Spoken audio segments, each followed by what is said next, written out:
Hello everyone, welcome back to graduation study. आज हम देखेंगे बॉटनी माइनर में जो यूनिट 4 है, फल और बीज आधारित उद्योग। इसका आज हम जो चैप्टर 4 है उसके अंतर्गत स्टार्च, ग्लूकोज और डेक्सट्रोज उद्योग है। इनमें से आज हम ग्लूकोज के बारे में बात करेंगे, जिसका अध्ययन हम डिटेल में करेंगे। बात करें इस चैप्टर के इंट्रोडक्शन या प्रस्तावना की, तो वो कुछ इस प्रकार से है। ग्लूकोज व डेक्सट्रोज पृथ्वी पर बहुतायत पाए जाने वाले जैविक कार्बोहाइड्रेट हैं, जो प्रायः प्रकाश संश्लेषण की प्रक्रिया से पौधों द्वारा बनाए जाते हैं। ये स्वाद में मीठे व पौधों तथा जंतुओं में ऊर्जा के स्रोत की तरह कार्य करते हैं। गन्ना, चुकंदर, मैपल, खजूर, डहेलिया आदि इसके प्राकृतिक स्रोत हैं। इसे मिठाई, मृदु व सॉफ्ट पेय बनाने और भोज्य पदार्थों के संरक्षण में तथा अल्कोहल, ऑक्सैलिक अम्ल व एसीटेट अम्ल आदि रसायन बनाने में उपयोग किया जाता है।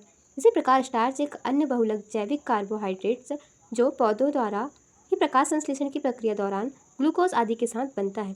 यह स्वादहीन व पौधों में संचित भोज्य पदार्थ है। यह मक्का, कसावा, आलू, चावल, साबूदाना, अखरोट व गेहूं आदि में प्रमुखता से पाया जाता है। इसका उपयोग भोज्य पदार्थ के रूप में कैप्सूल, टैबलेट्स बनाने और थीकनर बनाने, लॉन्ड्री बनाने में और नूडल्स, कप व पास्ता, पेपर, बायोप्लास्टिक आदि बनाने में किया जाता है। बात करें ग्लूकोज शुगर इंडस्ट्री की, तो शर्करा शब्द संस्कृत भाषा से लिया गया है, जिसका अर्थ है कि कंकड़। यह तत्काल ऊर्जा प्रदान करता है। इसके अनेक व्युत्क्रम हैं जो विभिन्न उद्योग में उपयोग किया जाता है। ग्लूकोज व डेक्सट्रोज प्रदान करने वाले कुछ पौधे इस प्रकार से हैं, जिनमें शामिल है गन्ना, चुकंदर, मेपल, जौ, मीठा ज्वार, जंगली खजूर और ताड़ी, नारियल, डहेलिया। इसके अलावा सीताफल, शर्करा पाम, शर्करा घास और जेरूसलेम, आर्टिचोके और शर्करा पाइन, साबूदाना आदि पौधों से भी शर्करा बनाई जाती है। अब हम जानेंगे इतिहास या हिस्ट्री। तो ग्लूकोज मुख्यतः गन्ने से बनाई जाती है, जिसका बिंदुवार विवरण इस प्रकार से है। इसका सामान्य नाम क्या होता है, इसे ईख के नाम से भी जानते हैं और गन्ना के नाम से भी जानते हैं, और इंग्लिश में शुगर कैन के नाम से भी इसे जाना जाता है। इसका बॉटनिकल नाम होता है या वनस्पतिक नाम होता है सैकेरम ऑफिशियरम और कुल ग्रैमिनी या पोएसी। यह एक सामान्य पौधा है, सामान्य कृषि पौधा है, जो दक्षिण पूर्व एशिया या पूर्वी एशिया का मूल पौधा है। इसका सर्वप्रथम वर्णन मनुस्मृति में देखने को मिलता है। इस आधार पर यह कहा जा सकता है कि भारतीय इसे 3000 ईसा पूर्व में उपयोग कर रहे हैं। 327 ईस्वी में सिकंदर की सेना ने इसे स्थानीय भारतीयों से जाना व चीन, मध्य अरब व यूरोप में फैलाया, जहाँ से यह इजिप्ट 641 ईस्वी में तथा 755 ईस्वी में स्पेन पहुँचा। स्पेनिश व पुर्तगालियों ने इसे अमेरिका पहुँचाया तथा अगले 100 वर्षों में यह सेंट्रल व दक्षिण अमेरिका पहुँची। 17वीं सदी तक यह पूरे विश्व में फैल गई। गन्ना उष्णकटिबंधीय क्षेत्रों में व गर्म क्षेत्रों में प्रमुखता से उगाया जाता है। भारत, क्यूबा, पाकिस्तान व ब्राज़ील इसके प्रमुख उत्पादक हैं। इसके अलावा यह अमेरिका, वेस्ट इंडीज, सेंट्रल व दक्षिण अमेरिका, मैक्सिको, इजिप्ट, जावा, चीन, ताइवान, फिलीपींस तथा ऑस्ट्रेलिया आदि में पर्याप्त मात्रा में उगाया जाता है। इसी के साथ एक इम्पॉर्टेंट पॉइंट है कि जो क्यूबा है उससे वह विश्व का सबसे बड़ा चीनी उत्पादक देश है, जिसे शक्कर का प्याला भी कहा जाता है। भारत में यह 2.5 मिलियन हेक्टेयर क्षेत्र में उगाया जाता है। यह उत्तर प्रदेश, तमिलनाडु, महाराष्ट्र, आंध्र प्रदेश, कर्नाटक, हरियाणा, पंजाब, बिहार, उड़ीसा, गुजरात तथा राजस्थान आदि में प्रमुखता से उगाया जाता है। गन्ने के पौधे के आकार की लक्षण देखें तो ये होता है, गन्ना एक बहुवार्षिक विशालकाय घास है जो तीव्र व अत्यधिक वृद्धि दर्शाती है। इसका पौधा गुच्छे में लगता है व बांस के समान बड़ा रूट स्टॉक बनाता है। इसका ठोस तना 3 से 8 मीटर ऊंचाई व 1 से 3 मीटर व्यास दर्शाता है। तने के पीले से गहरा हरा, गुलाबी, लाल या बैंगनी होता है। इसकी पर्व तथा पर्व संधियाँ स्पष्ट होती हैं, जिनसे पत्तियाँ निकलती हैं। निचली नोट से अपस्थानिक व अपस्तंभ जड़ें होती हैं। इसके शीर्ष पर हुमा, आकर्षक और पुष्पक्रम स्पाइकलेट होता है। जलवायु व परिवर्तन, तो जलवायु व मृदा की बात करें तो गन्ना प्रायः सभी प्रकार की जलवायु में उगाया जा सकता है। यह गर्म व नमी युक्त वातावरण तथा 200 से 250 सेंटीमीटर वर्षा वाले क्षेत्रों में अधिक उगता है। इसके लिए मृदा मध्यम भारी, उपजाऊ, जल अधिक मात्रा में लगता है। इसे छोटा, शुष्क और सीजन व औसत तापमान 20 से 25 डिग्री सेंटीग्रेड अनुकूल। जाने कि गन्ने की कृषि विधि या कल्टीवेशन मेथड क्या होती है। तो कृषि का तरीका विभिन्न देशों में भिन्न भिन्न है। सभी जगह इसे तने के कायिक प्रवर्धन द्वारा उगाया जाता है। इसे 3 से 5 नोड वाली कलम सीड कैन को मिट्टी से अच्छी तरह से ढक दिया जाता है। लगभग 2 सप्ताह में नया पौधा अंकुरित हो जाता है। इसे क्या बोलते हैं? ठुंडी कहते हैं। कलम लगाने के बाद फसल 12 से 24 माह में स्थलीय जलवायु दशाओं के अनुसार फसल तैयार हो जाती है। इसके बाद फसल कटाई के दौरान जो ठुड्डी होती है उसको ज़मीन में ही छोड़ दिया जाता है। इससे पुनः फसल ली जाती है। इसे रतून या रतून क्रॉप कहा जाता है। इस प्रकार कलम से 2 से 4 बार फसल ली जाती है। अब प्रत्येक फसल में 1 वर्ष लगता है। इसी के साथ साथ 4 वर्ष खेत को खाली करके नई कलम लगाई जाती है, वह नया उत्पादन लिया जाता है। इस प्रकार फसल चक्र पूरा हो जाता है। इसके बाद हम जाने इसकी फसल कटाई या हार्वेस्टिंग की। तो फसल कटाई गन्ने के परिपक्व होने पर की जाती है, जब इसमें सुक्रोज की मात्रा अधिकतम होती है। खेत में गन्ना पकने के बाद प्रत्येक 7 से 10 दिनों में सैंपलिंग होती है। इसमें गन्ने के रस में रेफ्रेक्टोमीटर की सहायता से शर्करा की मात्रा का पता लगाया जाता है। एक इम्पॉर्टेंट पॉइंट है। अधिकतम सुक्रोज होने की स्थिति में इसे काट कर फैक्ट्री में पहुंचा देते हैं।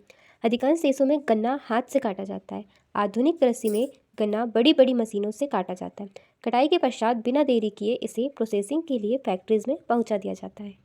इसके बाद हम जानेंगे कि जो गन्ना है उससे शर्करा का निर्माण कैसे करते हैं।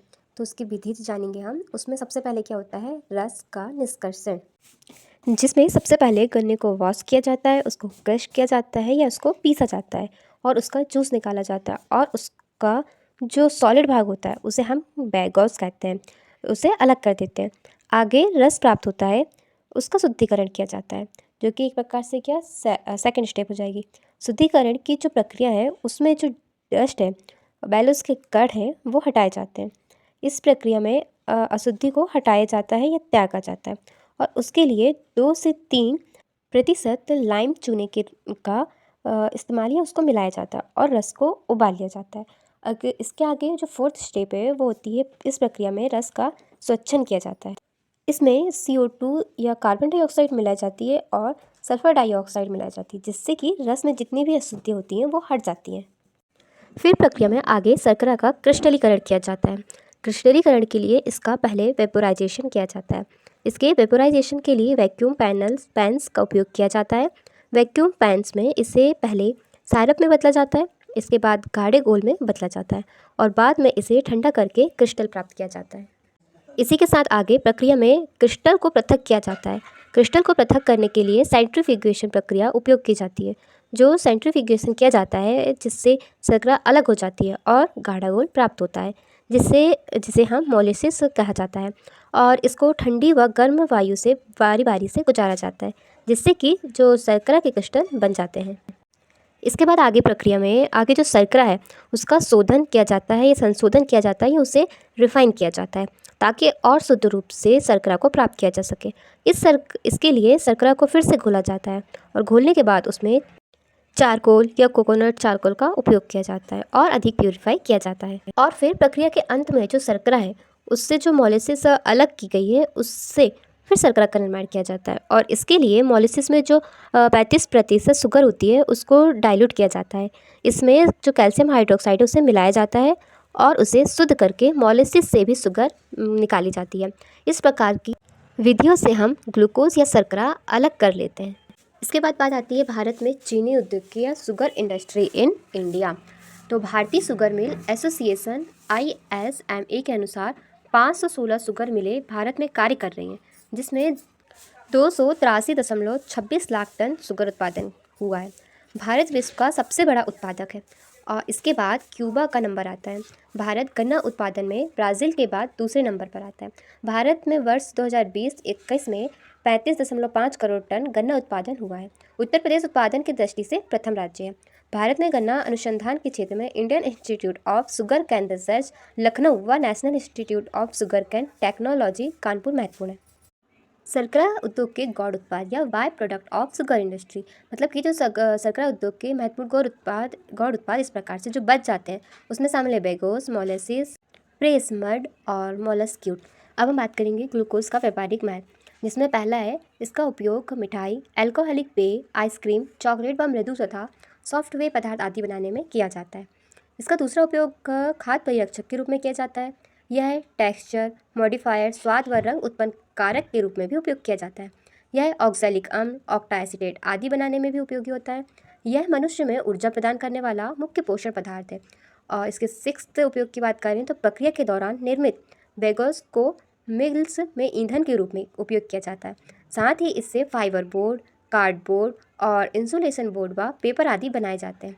इसका गुण उत्पाद जो मोलेसिस होता है, इसका उपयोग एसिटिक अम्ल, एकोनिटिक अम्ल और अल्कोहल, क्लोरोफॉर्म, प्लास्टिक और ग्लिसरीन आदि बनाने में होता है। इसी प्रकार गौड़ उत्पाद प्रेस मड का उपयोग उर्वरक बनाने में, पशुओं को खिलाने में और मोम निकालने, कार्बन पेपर व पॉलिश आदि बनाने में इसका उपयोग किया जाता है। और गौड़ उत्पाद मोलस्क्यूट की बात करें तो यह मवेशियों को खिलाया जाता है। इस प्रकार से हमने जाना